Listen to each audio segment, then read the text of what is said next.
talking about education, so I'm going to put my apple up there so that you know this is an apple for the teacher. And within a short period of time, I'm going to try to explain to you a little bit about Common Core. Let me just start with some quotes, if I may. The philosophy of the schoolroom in one generation will be the philosophy of government in the next, and that supposedly is attributed to Abraham Lincoln.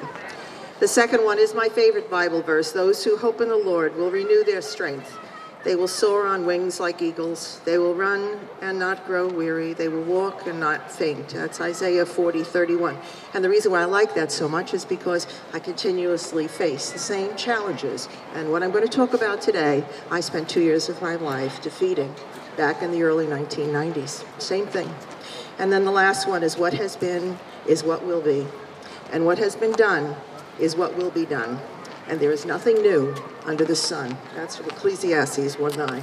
So what I'm going to talk about is nothing new under the sun. Now today is a good day for me to bring this up to you.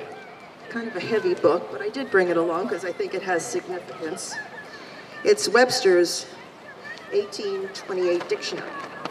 And it's not small, but today, back in 1828, is the day that this was first published. And so for the next week, on my Facebook page, I'm going to highlight one of the definitions. I'm going to highlight one of the different definitions that's in that book and compare it to what is in the Merriam-Webster dictionary of today. And I'm going to start with the word education. Education in 1828, the bringing up as of a child, instruction, formation of manners. Education comprehends all that series of instruction and discipline which is intended to enlighten the understanding, correct the temper, and form the manners and habits of youth, and fit them for usefulness in their future stations. To give children a good education in manners, arts, and science is important. To give them a religious education is also indispensable, and an immense responsibility rests on parents and guardians who neglect these duties. Now, strangely enough, or maybe not so strangely, the 2013 Merriam-Webster Dictionary takes the definition of education and extends it for almost 2 pages. But in those 2 pages, there's not one word of the responsibility of parents or educators. And that is the problem with Common Core today. First, since this is a constitutional rally, I'll cite the fact that Common Core, and I'm going to also use the word park, P-A-R-C-C. I'm not talking about a nice sweet walk in this park. It's called the Partnership for the Assessment of Readiness for College and Career. And they are joined at the hip.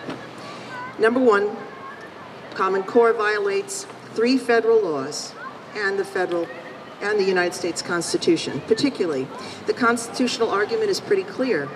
Education is not listed and the enumerated powers of Congress found in Article 1, Section 8 of the Constitution. The 10th Amendment clearly states that the power is not delegated to the United States by the Constitution, nor prohibited by it to the states, are reserved to the states, respectively, or to the people. Common Core was never approved by a legislator, either congressional or in the state. And it certainly is unknown, for the most part, to parents. And then the 3 federal laws that I'm not going to read them, but it violates the General Education Provisions Act, it violates the Department of Education Organization Act, and it violates the Elementary and Secondary Education Act, where it says that nothing in this act shall be construed to authorize an officer, an employee of the federal government to mandate, direct, or control a state, local educational agency, or school's curriculum, program of instruction, or allocation of state and local resources, or mandate a state or any subdivision thereof to spend any funds or incur any costs not paid for under this act.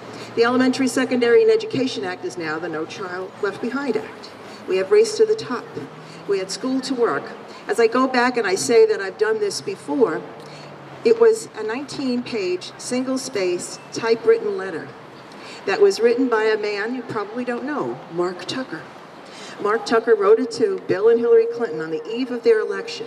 18 to 19 pages, single-space, typewritten letter outlining the reformation of education. And guess who's in charge of this new Common Core? Mark Tucker. School to work, school to work, school to career, and college readiness is now Common Core. Common Core and the Parental Assessment of Readiness for College and Education. The names have been changed to protect the guilty. It's the same. I was down in Newark last week. I presented my opposition to Common Core and PARC. And the reason for it basically is that we don't know how much it costs. This was the budget, the Assembly budget hearing. No one knows how much it costs. The only estimate that I have, or two estimates I have, one is $16 billion over 6 or 7 years nationwide. The second estimate came from a Bergen County mayor who told me it's going to cost $300,000 in that town because of the need to provide students with single computers for Common Core. Common Core is basically dumbing down. Common Core is common. Years ago, I was a member of the press, and I wore a lot of hats in my life. And when I went around the state defeating school to work, and we did defeat it. The only thing that remains of it that I know are workforce investment boards here in Bergen County, and in every county, probably across the country, where we spend a couple of $1 million a year. And I went to a workforce investment board job fair a couple of weeks ago, and what I saw were mostly people looking for entry-level jobs, jobs that didn't require college, jobs that didn't require any particular education, and so that's what remains from it. But back years ago when I was opposing school to work, here's a book written by my friend Robert Holland, who was a Richmond Times dispatch reporter, Not With My Child You Don't. In addition to that, we also had what we called at that time, which I thought was a reliable standard at that time, and we distributed it throughout the country, or at least we used it, was the State of the State Standards from the year 2000, written by Chester Finn of the Fordham Foundation. At that time, New Jersey standards were rated probably an average of D+.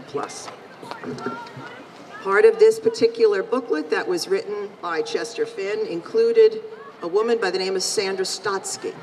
Sandra Stotsky, an incredibly gifted educator who believes in standards and assessment, and we should believe in standards and assessments because we do want some bang out of our buck. We do want our children to be exceptionally educated.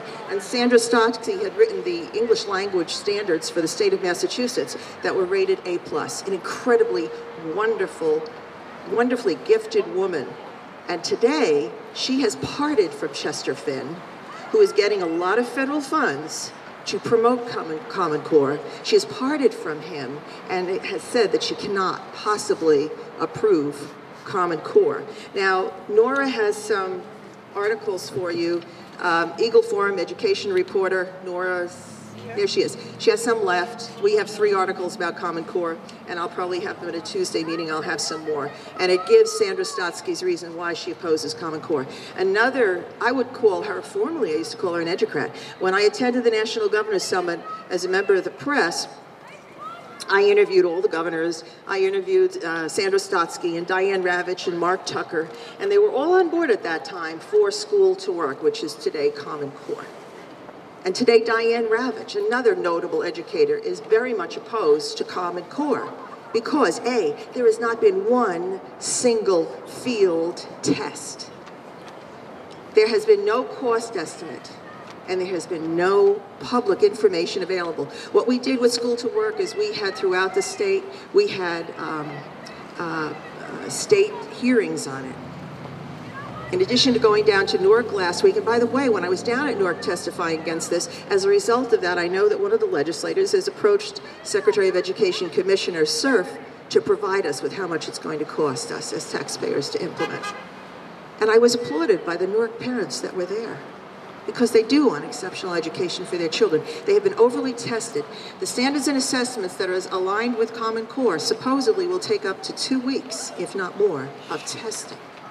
We have 1,500 principals in the state of New York that have come out and said no more testing. Commissioner Cerf himself had said, I really am concerned about this excessive testing. And yet New Jersey was one of 45 states to put out their hand and take the money for Common Core, race to the top funding, without, even before the assessments were written.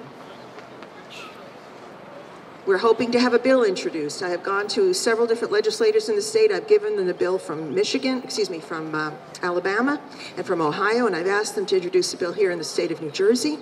We also have a bill in Oklahoma, because another facet of this Common Core is an excessive amount of personal data or mining of personal data.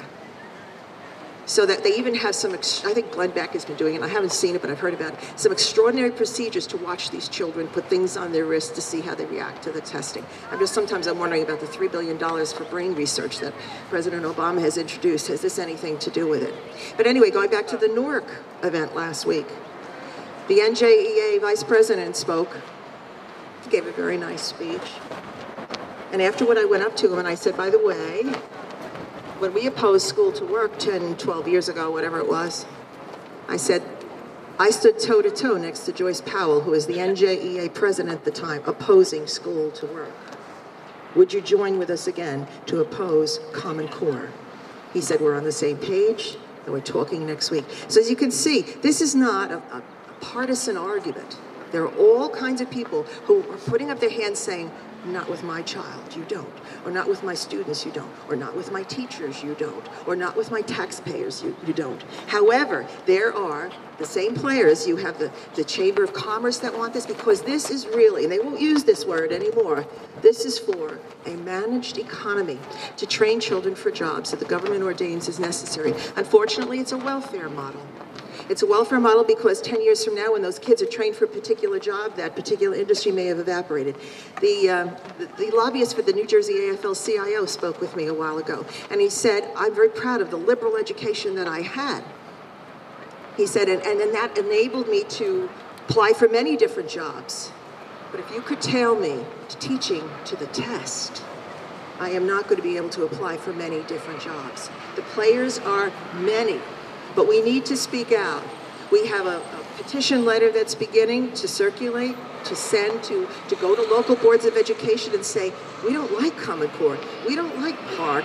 Do you? Do you know what it's about? Talking to your local PTA groups, talking to your teachers. There's an opt-out form now also that has been produced. And I would just point out a couple of organizations that are doing some great work in addition to Heritage Foundation. By the way, Eagle Forum has been opposed to nationalized standards since the 1980s. But you have a group called the American Principles Project, and you could probably find Jane Robbins. There's a 5-part YouTube on the web to read about it. And there's the big paper that they produce. And then there's also another group called Frontline, The Long War and Common Core. Oh, by the way, I forgot to tell you, Bill Ayers is instrumental in developing the curriculum. That's not well known. Back in 1995, Sam Blumenfeld wrote things such as, who is Mark Tucker? 1995. Will Republicans betray America by voting for Mark Tucker's Human Resource Development Services system? 1996. Conservative Republicans vote for Hillary Clinton's forced labor bill. 1996. It's time to get the federal government out of the education business also. 1994. The totalitarian data gathering system prepared by the United States Department of Education. And believe me, Bill Clinton said back then, all means all. And this is not just for government schools. The SATs are being redesigned to fit with the common curriculum. Pearson Education, formerly, or maybe still have an outlet still in Upper Saddle River, now moved to Secaucus at the with the help of taxpayers through a grant. They are developing the curriculum. Homeschoolers to be included and barcoded in the school to work education plan, and that includes religious and private schools too. So anyway, let me just show you, let me just read one last thing and then put something else on here. And Nora, you can write me, eagleforumnj@gmail.com. And I would be glad to help you or come to your meetings and talk to your boards of education, and so will a lot of other people, because a lot of us are becoming very educated about it's not cheap, it's not new, it's not good. Just remember that one. Now, let me put up my other piece of fruit.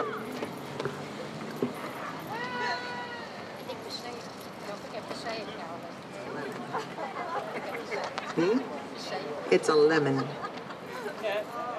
Ever heard of the lemon law? Common Core Park is a lemon. And we need a bill, we need parental, we need as much opposition to it as possible. We are not serving the children well. They want to be well educated. I know they do. I saw those kids in Newark. We don't agree on everything, but they don't want their monies going to consultants. They said it, and that's where a lot of the money is going to. The Bill Gates Foundation is very much behind it. And I'm going to last so that you know, I'll read one comment from one man, another educator, and then I'll leave you. The man's name is mathematics professor R. James Milgram of Stanford University. He was the only mathematician on the Common Core Validation Committee. He refused to sign off on the math standards, just like Sandra Stotsky refused to participate in the English standards. And he said because they would put many students 2 years behind those of many high-achieving countries. For example, Algebra 1 would be taught in 9th grade, not 8th. For many students, making calculus inaccessible to them in high school. The quality of the standards is low and not intentionally benchmarked. Common Core denies this on its website as a myth, but Professor Milgram's opposition contradicts this. The Common Core website uses Orwellian language to deny that the curriculum tells teachers what to teach. The site claims that's a myth. These standards will establish what students need to learn, but they will not dictate how teachers should teach. And that's not true. If you give teachers a Common Core curriculum and tell them you must test to it, that is what they will test to. And in exceeding fashion, and in an extraordinarily painful way to the education of our country.